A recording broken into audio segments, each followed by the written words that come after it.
We're going to talk about is just prevention, preventing abduction and harm, which is everybody's deepest, worst concern. What would happen? How do I make sure that my child's not easily victimized and becoming abducted? And the first point on here is that just making your kids aware that bad things can or might happen is not necessarily a good thing. All you've done is you've just increased the anxiety level for your child, right? So the thing you don't want to do is to help or make your children afraid of what's happening. What you do want to do is you want to let them know that there are things they can build into their lives and lifestyles and things that you put into your family that will help keep them safe. And when we all work together as a family and do those things, then your chance of being safe are just way up there. And your kids can go to school without the anxiety and with this freedom to be who they really are and not worry about that. Because a lot of kids in our community, as therapists, we know this, have been coming in for counseling. And we've had kids who are starting to carry knives now. Never did that before. We've had parents. I had a parent come in and ask about, should I give my kid mace because I want my kid to be safe? And the answer is no. Don't give your kids mace. They go into school grounds, they'll get suspended for carrying mace on school grounds. Plus, there's all sorts of chances that they could use it inappropriately, or the perpetrator would use it on them. And so there are better ways to do things. That's what we're going to kind of help you guys get to know some of those things. The second point is personal safety means keeping your feelings and body safe. What's really important about that is the feelings. Most of us don't think in terms of the value of feelings in our lives and in the lives of our child. For example, if your kid came home from school and said, "I hate my teacher," the most likely thing you're going to say is, "No, you don't." But what you're all telling your child when you do that is that you don't hate your teacher. Whatever you're feeling inside is a wrong feeling. Well, it's what they're feeling, right? Instead, you need to stop and talk to them and say, "Well, tell me more about that. What is it you're actually feeling?" As you talk it out, you can help them rethink that. I'm angry with my teacher today because of such and such. Oh, well, when you're angry, there are steps you can take to correct it, right? But when you hate people, well, that's really a drastic thought. And so we know intuitively to tell our kids no. But when you listen to your children and you actually help them reprocess what they're feeling and give them real words for it that are accurate, you've really helped them become more secure. And so a child who trusts their feelings and keeps them safe along with their body is a safe child. Okay, that's a key point there. So you always want to be a good listener for your children. Violence against young people is a leading health issue of our time. Think about how many times your children are going to feel rejected, bullied, pushed around maybe, all sorts of other things in their lifetime. It's going to happen multiple times to most of our children. Each one of those is just an act of violence. And if your child is not prepared for that and doesn't know how to address those kinds of things, they're going to feel victimized. And they can go into their adulthood with a poor self-image and poor coping skills for dealing with things like that. Every one of us get feelings of rejection. And yet we need to know how to overcome those feelings.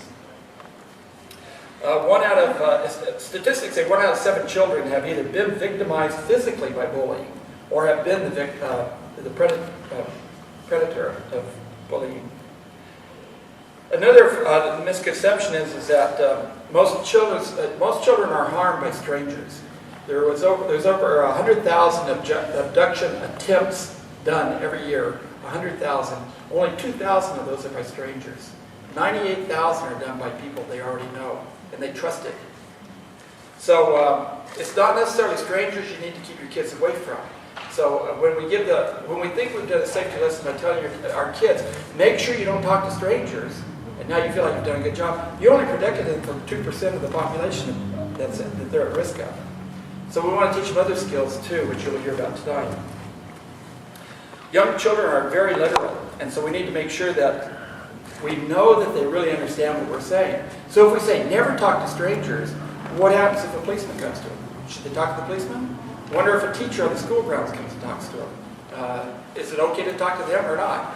They're very literal, so you want to make sure that they understand what you mean when you say the things that you say. So talking these subjects out is just really important. It's not enough just to teach them a lesson, and then you're done.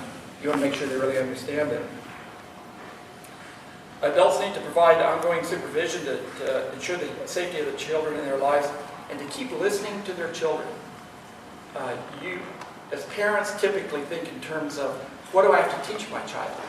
A lot of the teaching is going to come by listening to your child and processing with them what they're thinking. And as you process that, they're going to learn a lot more than they are just by you telling them information. Right? So becoming a good listener as a parent is huge. Molesters will often spend up to a year cultivating a trusting relationship with a family, a school, a religious community, or a group of friends before they make their first move.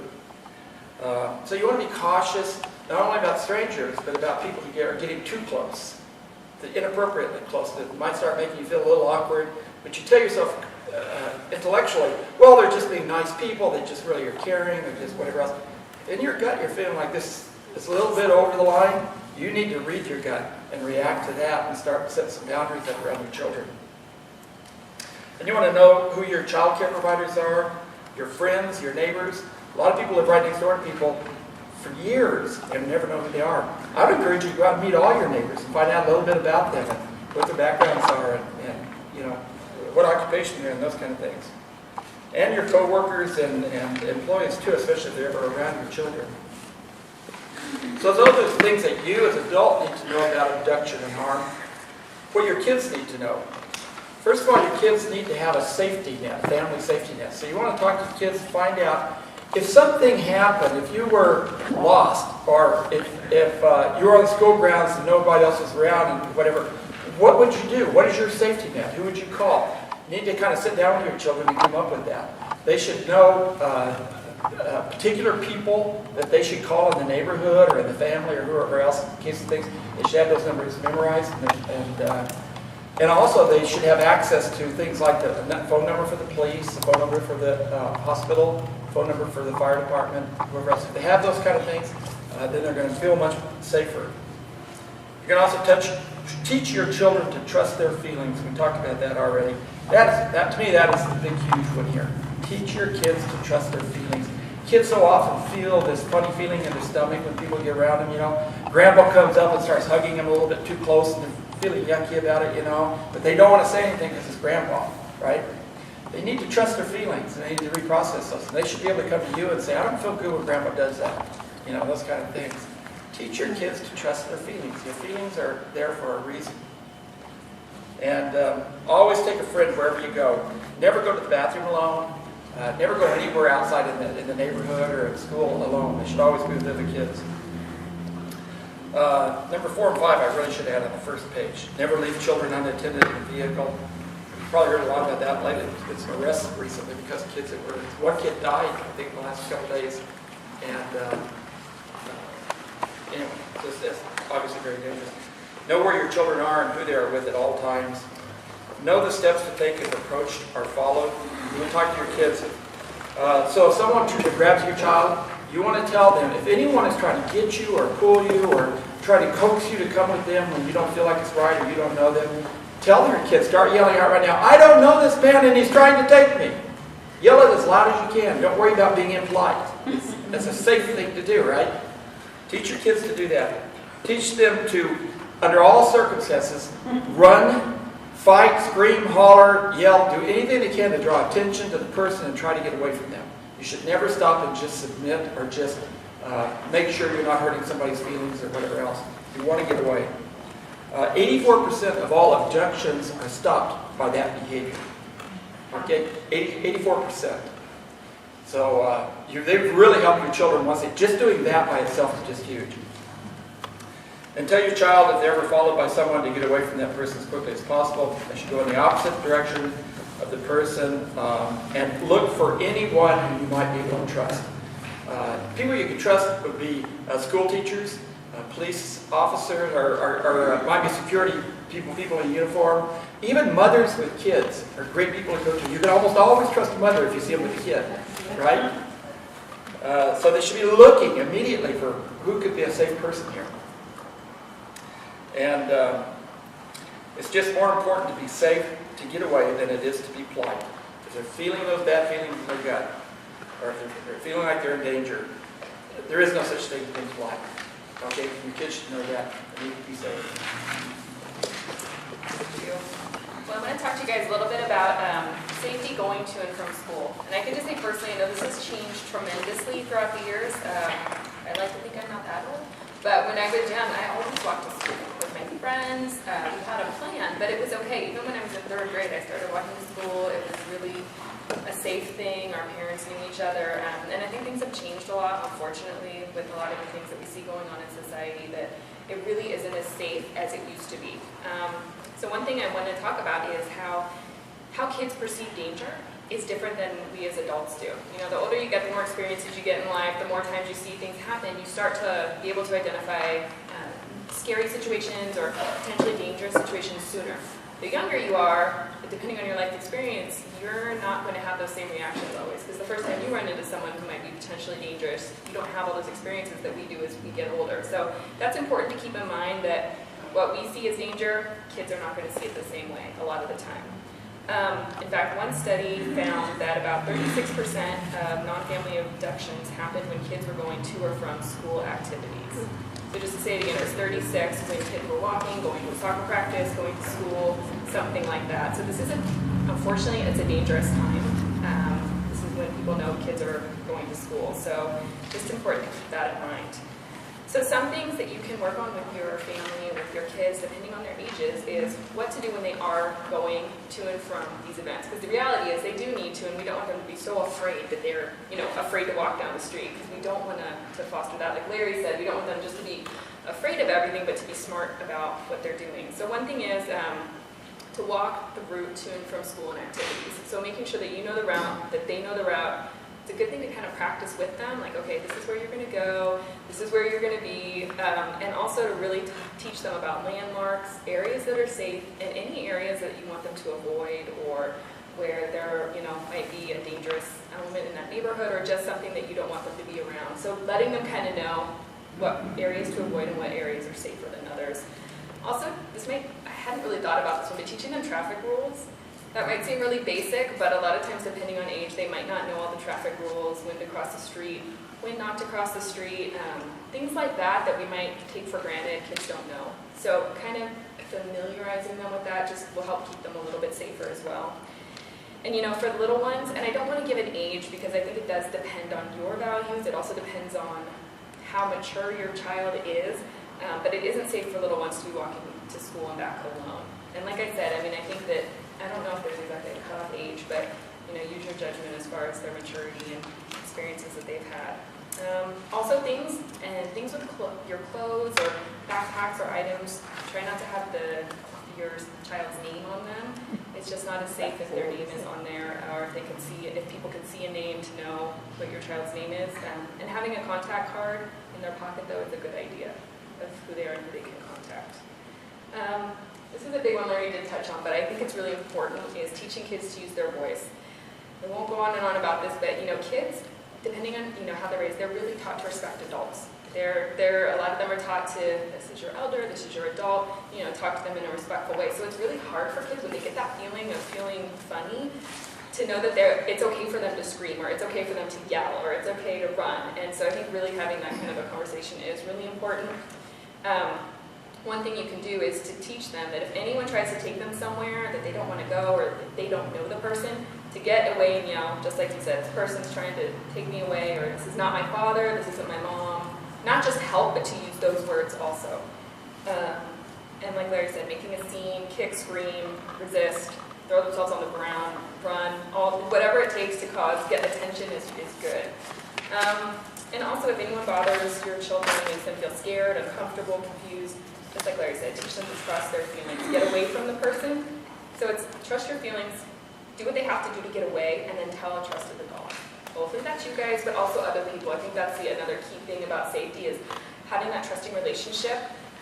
And the more trusting adult relationships your children have, the better. So if there's an aunt, an uncle, brother, sister who's older, the more people that your child feels like they can talk to about this kind of stuff, the better. So it is really important also to kind of let them know, I won't get mad, I'm here to talk to you.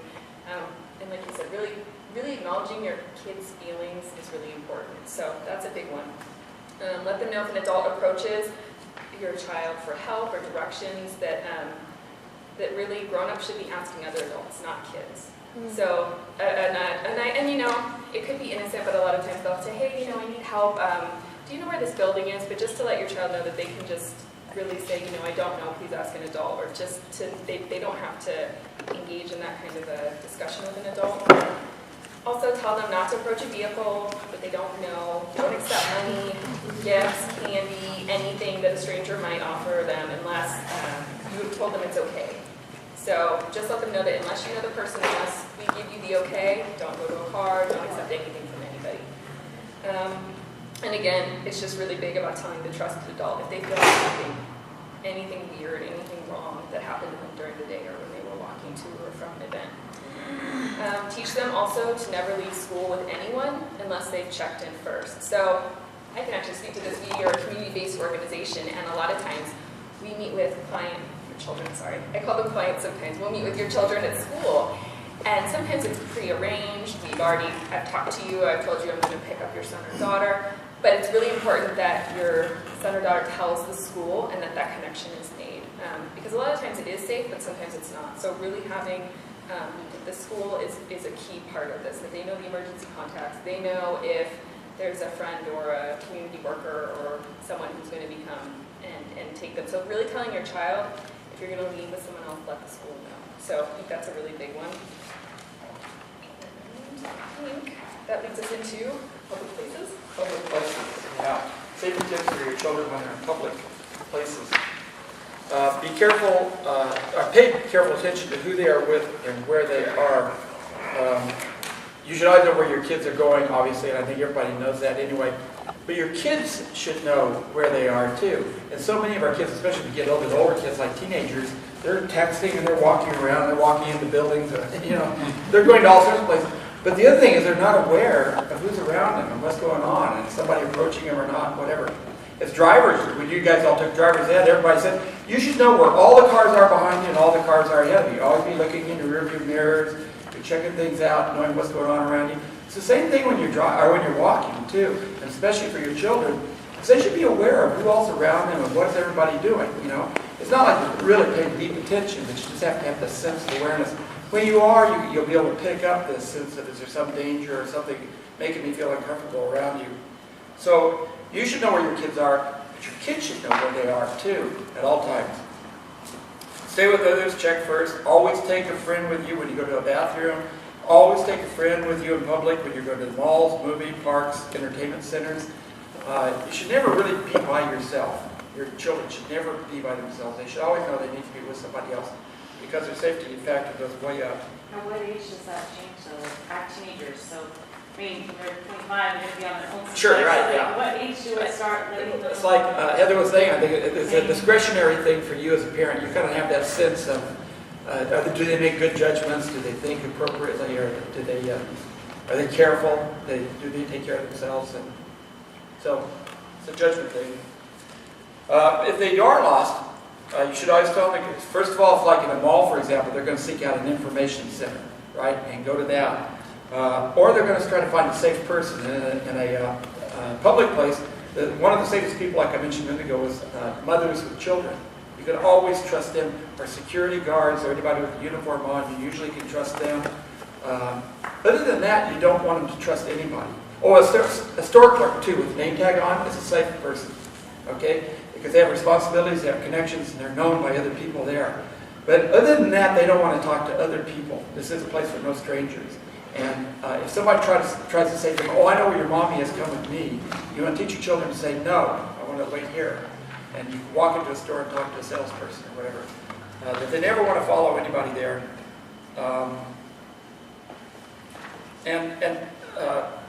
Predators always have these kind of things like, well, your mom already went outside and she told me to come get you. You know, you never want to trust anybody if you don't know them. It's not one of those conditions we just talked about. They need to know who safe people are. So when your children are going to go out, especially teenagers, get information about the place that they're going and who will be supervising them there. How do you know they're safe? Talk with your children about who to go to help for, especially younger kids. If you're going to the swimming pool, what's going to happen if somebody comes and talks to you and makes you feel bad? Who are you going to go get help from? They should know that before they even leave the house. Have that in the back of your mind. Have children wear brightly colored clothes. That way, if they're at a park or in the mall or wherever else, it's much easier to spot them in case they wander away. So it's always good to have bright clothes when you go out. Accompany younger children on rides to the restroom. And don't be afraid to report suspicious behavior. If you see somebody in the mall that just gives you the creeps or makes you feel like something's weird, go talk to a security guard or a store clerk and tell them you're concerned about this. And it may be nothing, but you know what? It's better safe than to be sorry.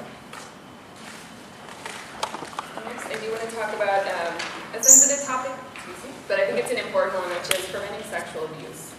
Unfortunately, this does happen, and unfortunately, like other types of reductions and abuse, it is more likely to happen with someone that the child knows.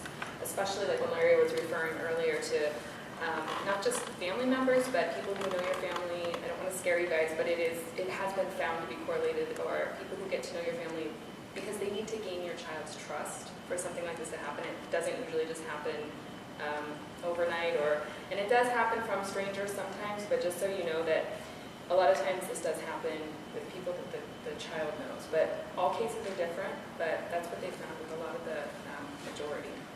So one thing is to really teach and emphasize clear and consistent boundaries and also asking for help. And when I say boundaries, I mean it in a couple different ways.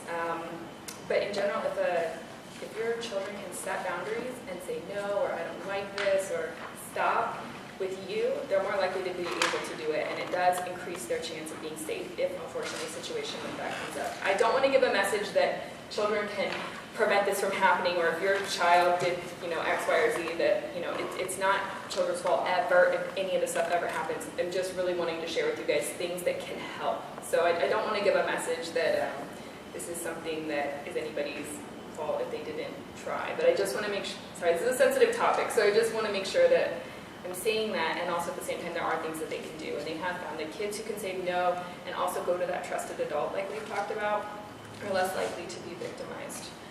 So setting clear boundaries.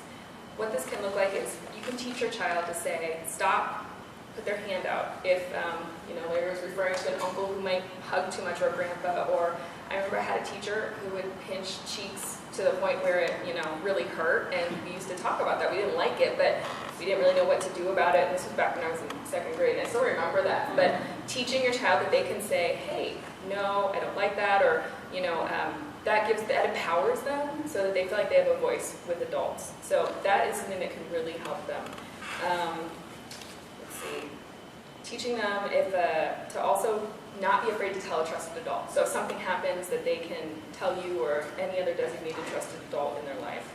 Another way to do this is respecting their boundaries in play when you guys are hanging out as a family. So if you guys are, and this is the other thing, I'm not saying you can't touch your kids or that you have to have these really clear boundaries. It's about what's okay in your family, and it's also about what's okay for your child. Some kids are okay with roughhousing more than others.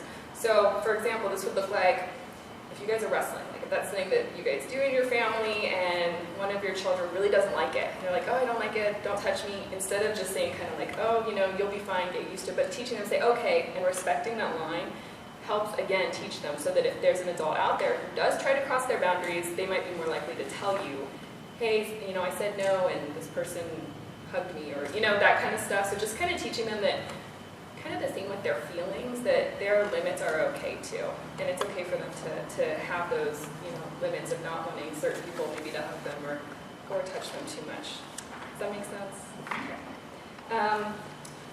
What I wanted to say also was, and this doesn't happen with everyone, but when kids or youth have trouble with boundaries or confusion, it can lead to situations where kids get bullied because they think it's a game or it's fun. They don't really trust their own feelings that it's wrong if all the other kids are enjoying it or saying it's okay. And you really want them to feel like if they're not okay with something, that they can speak up for themselves.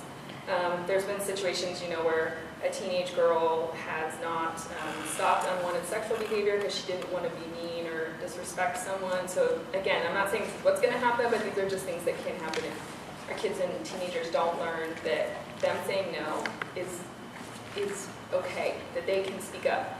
When something's not okay, that they can talk to an adult and just, have their voice. There's a lot of thing about loyalty too with teenagers. I see this all the time. When someone's friends are doing something that's unhealthy, most likely, and I used to do this when I was a teenager, was you don't want your friends to tell an adult. You don't want an adult to know. So I think a lot of times teens will protect their friends and not tell adults. So talking to them about that is important. Also, sometimes this can look like students letting friends copy their homework because they wanted to help. Doing things that, it's like peer pressure. Doing things that they maybe don't want to do, but they start going along with. Feeling like they have to loan their friends money because they don't want their friend to get mad at them. It goes on and on, but just to give you guys examples, those are all sort of boundary issues. So what do you tell them to do in that situation? Well, okay. If I was in the situation, I would ask them, kind of have a discussion with them. How did they feel loaning the money? Because if it was a quarter and they're fine with it, that's one thing. But let's say their friend needed $10, they've only had $10, that was their last money. I would talk to them about how that impacted them. I wouldn't use the word impact, but how did you feel about that? And then seeing what they really felt, validating that, and then telling them, it is okay for you to say no. You can say, I'm sorry, I don't want to hurt your feelings, but I can't loan you the money. Just kind of having a dialogue. Does anyone else have any ideas? I think just talking to them about, when you get that feeling or something doesn't feel right or it crosses your morals or it crosses what you're comfortable with, that it's okay to say no to things like that. But also acknowledging that it's hard. Because there are, especially with teenagers and youth, kids are mean and they can put a lot of pressure on each other and, they don't want to disappoint their friends. So I think it's kind of like with peer pressure, talking to them about how to stand up for themselves. It's hard. And I'm not going to lie. It's hard. Your friends are more important than the parents. Oh, totally. Yes. At that age, most of the time they are. So I think it's just a discussion and teaching them the importance of that. And let's see. Oh, and just increase vulnerability to child abuse. If a child also doesn't tell because they care about the person, I don't want to hurt his feelings or get other people upset. And this is also a lot of times if it's a family member. I've worked with lots of young men and women who unfortunately have not wanted to report abuse because they care about the person. It's a very mixed feelings. They care about the person, it's someone they know, they don't want to upset the family. So there's a lot of, unfortunately, mixed feelings that go along with that. A big thing is about secrets, teaching them that touch, presence, and problems should never be secrets. It's never too late to tell, even if something happened a long time ago, just encouraging them to talk. And it's honestly, as soon as they're old enough to understand, and again, that's kind of up to your discretion, but teaching them about safe secrets and unsafe secrets. This is a tough one. I've worked with a lot of youth and tried to talk to them about this and explain the difference. Like an okay secret is a surprise party. An okay secret is buying a gift for your friend and you don't want to tell her what it is, you want to wait till the day. Things like gossip is a touchy one, but like confiding in a friend is usually okay unless they're going to be put in danger. And then talking to them about not safe secrets, which are any kind of a touch or anything where someone broke their boundaries, any time where safety rules were broken, where they were hurt, where they don't feel good, when their gut doesn't tell them it's right to hold a secret. And then a lot of the stuff about presents or favors that people, any of these events that we've talked about, that's not okay to keep a secret. So this is a tough one too, but really helping your kids learn what's safe and what's not safe and what's an appropriate secret and an inappropriate one is really important. And again, I already kind of said this, but teaching kids that touch for play, teasing, and affection just needs to be safe, whatever that means for them or for your family. That they can say no, get help, tell you.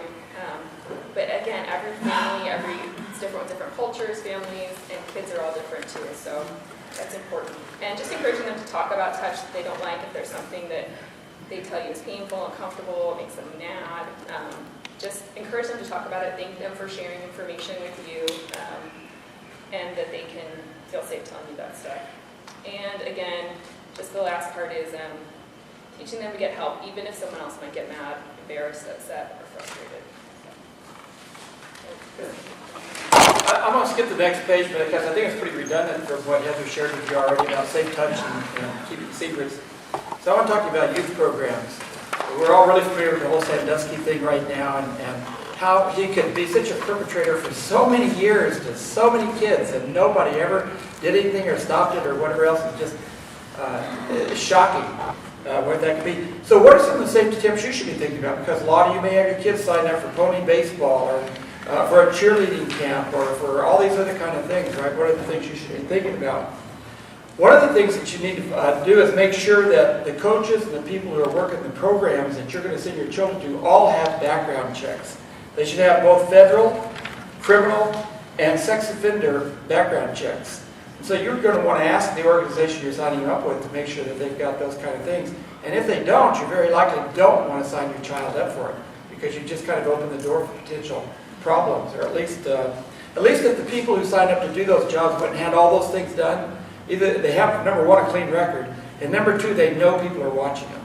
And that's really an important thing when you sign up volunteers to work at any of your programs, to know they have that heart and mind about them. You should also ask about, is there any do you have a harassment or abuse policy for your organization? If they don't have one, you should ask them to develop one before you sign your child up. Because they should have some actions already in mind, especially if they're working with kids. What happens when somebody's abused or hurt? Are you going to take action with that or not? Or are you going to cover it up? If you know that they have a policy in place, you can feel a lot more secure letting your children go be involved in that program. Are there other parents present besides the coach? You don't want your child going away on a camping trip with one single male, or female even maybe, in our culture, right? You want to know that there are other adults going with them, that your child is not going to be left alone with the coach or anybody else. Even here are these girls with women swimming coaches recently that were abused for years, and yet they didn't know what to do because the parents totally trusted the swim coach and let the girl go spend the night with the coach and everything, and yet she's being sexually abused the whole time. You should never go into a locker room if there's only one adult in that locker room. You should always be asking for a second adult to be here. And you should be asking for a second adult to always be in the locker room with kids, because that's where they're going to change their clothes, they're going to take showers, they're going to expose themselves in an unsafe way. So that's another one to keep your mind on. Does the program communicate to you what their activity schedule? You know ahead of time exactly where they're going to be, where their practices are held, on what date, what the address is maybe if you need to know what that is, where the games are going to be and on what schedule. If you know the schedule and they're very open about all the activities that your child is going to be involved in, you can feel a lot safer then. Does the coach pay equal attention to all the kids, or does he have favorites? The predators always have favorites that they'll be paying special attention to. If you see a coach who does not know how to treat all the kids with dignity and respect, he's probably not the right coach for your child. So find a coach that treats all kids with respect. And would my child know what to do if faced with an uncomfortable or inappropriate situation?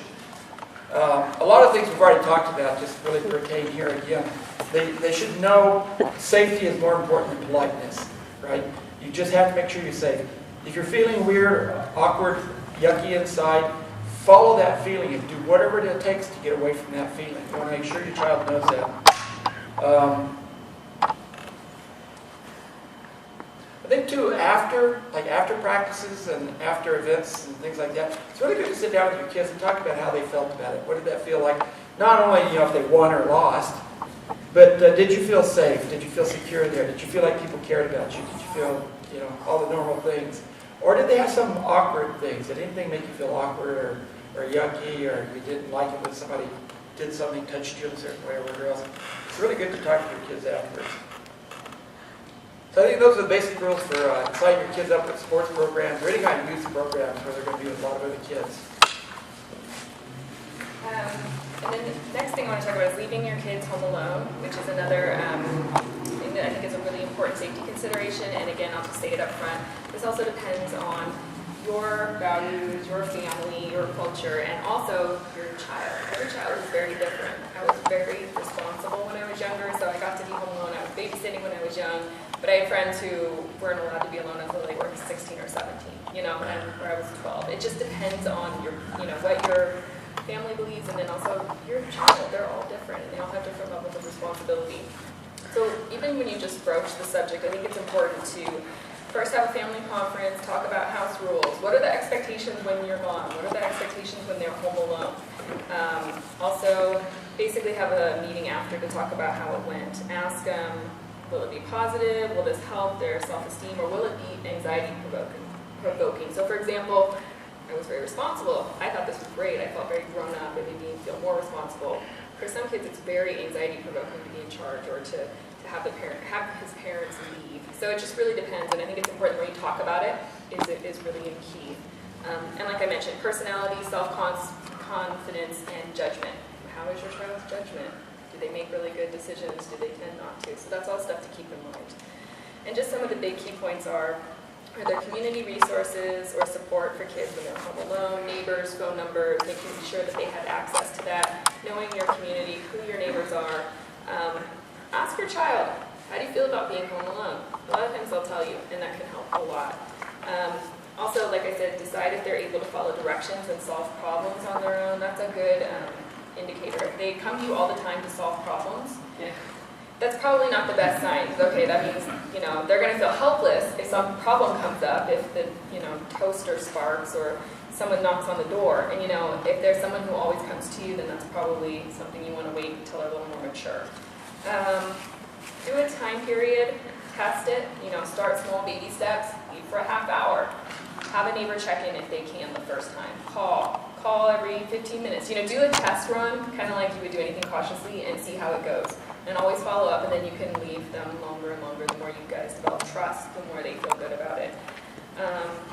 Set specific rules for while they're home alone. There might be special rules when they're home alone. Don't eat the whole tub of ice cream in the freezer, don't answer the door, or any conditions. It really does depend. Also, like I said a little bit too, giving them information about how they can contact people in the neighborhood, family, and you. So make sure they have access to you. Create practice situations, talk them through what would happen if the toaster sparked, what would happen if someone knocked on the door and wouldn't go away, what would you do? So just giving, like Larry said in the beginning, reducing, the more you have safety plans, the more your anxiety reduces. So talking them through this probably won't happen, but in case it did, here's what you do. And then also make sure that they know their full name, address, and phone number. So if they have to provide it, they can. So goes to this page too. They should also know your full name, where you're gone, where you're going, and your contact information. How would they get help in an emergency? Do they call 911? If your kids have cell phones, programming all these numbers into their cell phones is a really good idea too. Having a first aid kit available, showing them where things are, how to use it, how to carry a key so it's hidden, secretive, what to do if a prohibition is followed, and home safety check when they get home. So those are just some of the basics, and again, it really is a lot up to your discretion and who your children are. So.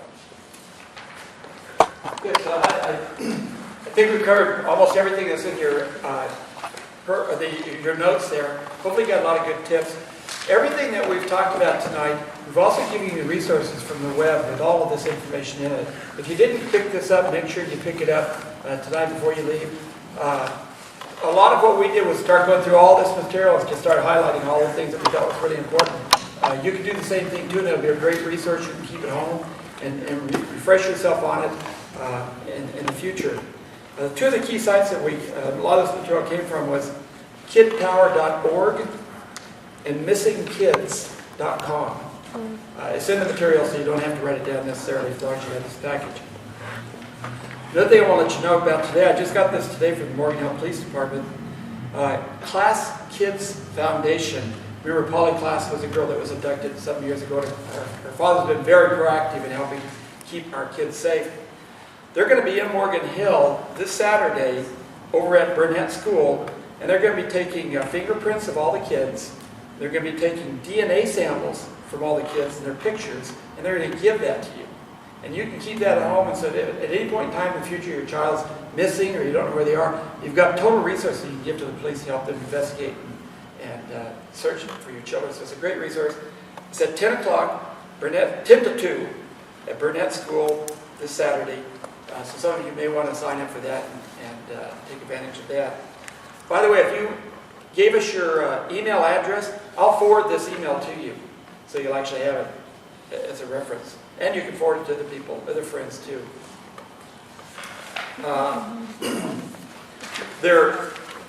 With the city and the police department, schools district. By the way, I should introduce Claudia Rossi. Claudia Rossi is one of our school board members. She represents all your children all the time. So she's a major advocate for this kind of thing, and we're always glad to work with her.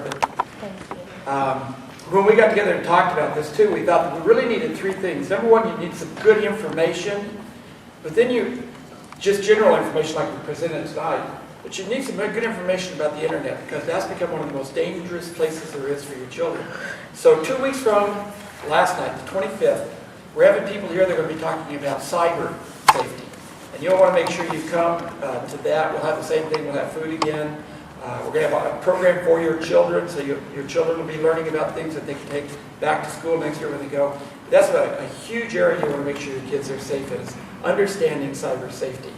And then 2 weeks after that, we're going to have a self-defense class. And that was a little up in the air. I'm not sure where we're going to do it yet. It may be here, but we may also do it somewhere else. But we're literally going to teach your family physical self-defense practices. And I think this will be really good, because there's some simple things your kids can know to do that will help get them out of danger on a real quick basis, where they can go and start running or doing whatever. And these are really practical things for you as adults to learn too. So that whole package, we're hoping, will really help equip our families in Morgan Hill to be a really safe families. Your kids can feel secure and feel like they really have a plan, so their anxiety levels are minimized.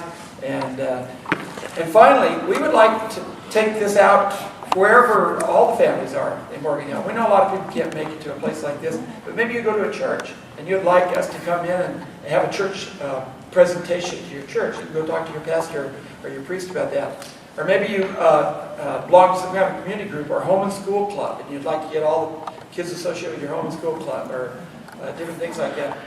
We would like to kind of refine this material and make it really effective for our whole community and take it out to them. So we hope that you will be thinking about it. If you can get at least 25 people, will come. It won't cost them anything, okay? But you'll be our advocates.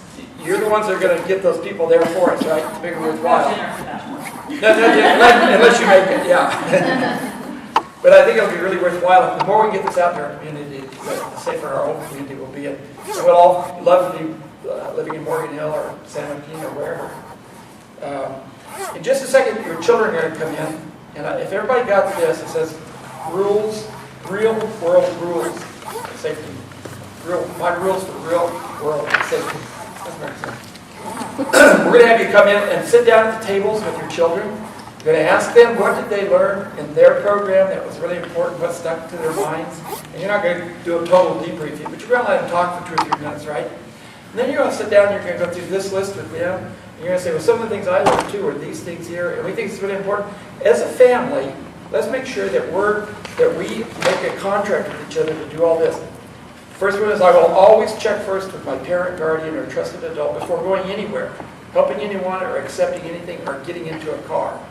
And there's 3 of us there. Sit down and talk to them about it, make sure they understand it. Listening is the key thing.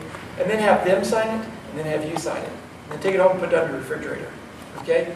I think it'd be a real good way to kind of let them know that this is a whole family thing. It's not just them learning something and you learning something. It's us coming together and integrating this into our family. So if you'd like, go ahead and go on back and... first of all, is there any questions? Questions, comments, feedback, anything? We're really open. Yeah. Oh, I have a question. Yeah, that's you. When you were talking about children in the store or a park or anything, that they should not talk to a stranger. I've been in stores when there's been a child that is lost and crying for their mother, and it's like, okay, do I go help this child, or this child doesn't know me, but they're obviously in distress. So after you said the child should not talk to a stranger, I wondered, well, now, should I just stand there till their mother finds them, or? I think as a caring adult, the right thing to do is to go and try to help them, care for them. But when you feel like they're uncomfortable with you, you need to immediately go get a store clerk, get somebody in the store that maybe they wouldn't know that they could trust, or if there's a security guard around, whatever else. But I think it's just natural. We all care about kids, and we're all going to go and care in the way we know how. I think if it's possible to get the store clerk, that's a safe way. These are guides, and in the real world, sometimes we go with our best judgment at the time. If there's someone in the front, that would be good. But it's a huge store, and you can't find anyone. going with your natural instinct is good too. Yeah, not me. So, my daughter, one time, she was at a church function, and she said that there was just this man there that gave her a crease, but he'd been working there for years, and, he didn't do anything wrong. She just kind of got creeps, and I really think we should, respect her feelings, that kind of thing, and so I told her that I would let the leadership know Good, how yeah. she felt about it. Is there anything else I should have done, or is that, I think that was the appropriate thing to do. he didn't do anything wrong? Of course, I don't know the guy's name, the red-headed guy with Sandusky that would reported to Joe Paterno what happened, and nothing ever happened. Really, he should have followed up on that afterwards. You might want to go back later and ask whoever it was you talked to find out something that would make you feel more comfortable Follow up. and secure. Yeah. Also thanking her for telling you and just saying, I'm glad you told me. Your gut instinct's important. If anything else comes up, please, continue to share. Because, it's hard when, we're all adults and, some kids won't like us or they might think that we're strange or, they have different reactions to us. But I think it's really important to teach her to follow that feeling and just keep talking about it too, on top of what they're settled. So. How young we talk when we have 4.5 girls? Will they go into families at 4.5? How young we start? Well, I think you can talk about it any time, but yeah, obviously you got to be age appropriate. And you may have to pull out information from here that would be meaningful to them, and maybe 90% of it won't. We'll just keep reiterating year after year until they're old enough to grasp it? Yeah, some of these things like where they're going, who they're going to be with, is there going to be an adult there? You're going to ask that every time they go, right? So they're going to Right. pick that up. Some of the safety tips, wearing bright clothes, you don't even have to necessarily say anything, just do it. So there's a discretionary thing here, and you have to learn what's appropriate at different levels. This is like the situation where my daughter's in preschool, and we've known these friends for a while, and they play with their son. And the little graduation is over, the parents, my daughters were with his son, and they're ready to leave. And so the parents said, okay, girls, come with me. And we really thought that they were going to stop and say no, but they didn't because they know him, because this person's parents. So they were ready to go. And so the mother tells me that, she's like, oh, we thought that they would actually stop and say no, that they were ready to come with us. And I said, no, I really haven't had that talk with them because I thought they're too young, they're 4.5. But it was a little scary to think that they would just left with them. I think that for that age, there are some basics you can say. Like, if you don't, stranger asks you to come to the car, don't go. Really, really, really basic, just, if someone hurts you or doesn't, tell me or run away. Those kinds of, really basics of that. Don't take anything from a stranger. Those kind Right, of, the basics. yeah, the Really basics. That my kids are familiar with. They see their parents pick up their little friend every day from preschool. That's a hard one It's too, hard where to the know adult. that. They are familiar with them. I don't know if they can really distinguish what's a stranger. Well, we see who's a stranger, who's not. But like you said, people you know are the ones that sometimes get hurtful. Yeah. So that's, yeah. That age, the preschool should be having precautions in there that, if you do have someone else pick up your kid, they have to know ahead of time. Oh, I'm sorry, this was at a graduation. So at graduation, was kind of leaving the parking lot. They were just kind of teasing, okay, girls, we're all going, and that kind of thing. And yeah, so it wasn't a sign-out sheet or anything. That's all right. But it's hard because they know them, so it's like, but the parents said, oh, we thought they were going to stop in their tracks and say, Oh, ready to oh, go. no. Yeah, but they're ready to go. Let's spend the Yeah. Claudia, you had a question. I had a comment. The report came out from the free report about the Sandusky situation. And there was a young man who reported to a counselor that something inappropriate had happened. And the response of that counselor about Sandusky is, well, he's a wonderful man. This is a very good man. He's very charitable. So I think the message that kids need to get is that don't just tell one trusted adult. Good point. Tell more than one, because the pattern throughout this whole scandal is that a number of these young men did tell someone, a parent, an advisor, and the response was, well, this can't be true. He's such a wonderful man. So don't just tell one person, tell more than one, and someone will have the appropriate response. Yeah. This is Michelle Montoya. Michelle was actually the one who researched a lot of this material, so you can thank her for a lot of this. And she wants to talk to you about what all was going on with your children while we were in here. So one of the things that we just talked about was actually that they should tell several trusted adults. They need to have not just their mom or dad as their trusted adult, which are key, but also a grandparent, a teacher, a pastor. Tell several trusted adults. We also talked about trusting their gut instinct when something doesn't feel right, that they have a gut, uh-oh, yucky feeling, and they need to trust that feeling and use their voice and say, no, you are hurting me, I don't like that. We talked about, just went right out of my head, something you were just talking about when I came in, was Knowing something you're going to do. knowing something and going there. We talked about having a password with your family. So if someone comes and says, there has been an emergency and your parent is hurt and you need to come with me, that your family should have a safety password so that they know to say, what's the password? Because they're little. And oftentimes someone will say, oh, I'm your mom's friend, Lisa. You need to come with me. She's been hurt. She called me to pick you up. And you need to have a safety password because they're kids, and adults are authority figures. So we talked about having that, and even if it's a person who looks familiar, who looks like someone they may know, that is not necessarily a safe person. So those are some of the things that we talked about. This little book right here that we did not give to the kids, but we are going to give to you, talks about escape. If someone is trying to abduct them, and it has means of escape. The very first page says, children, before you read this, talk to your parents. And so you need to go through this with them. There are some really excellent techniques of how to keep yourself safe if you're in a dangerous situation. So I encourage you to go through this with your kids. Those are color books, right? These are color books. They have colored pages, and you can read to them as they're coloring and talking. They're not scary, but it's real world stuff. They are also receiving a coloring book, and they should be here in a second.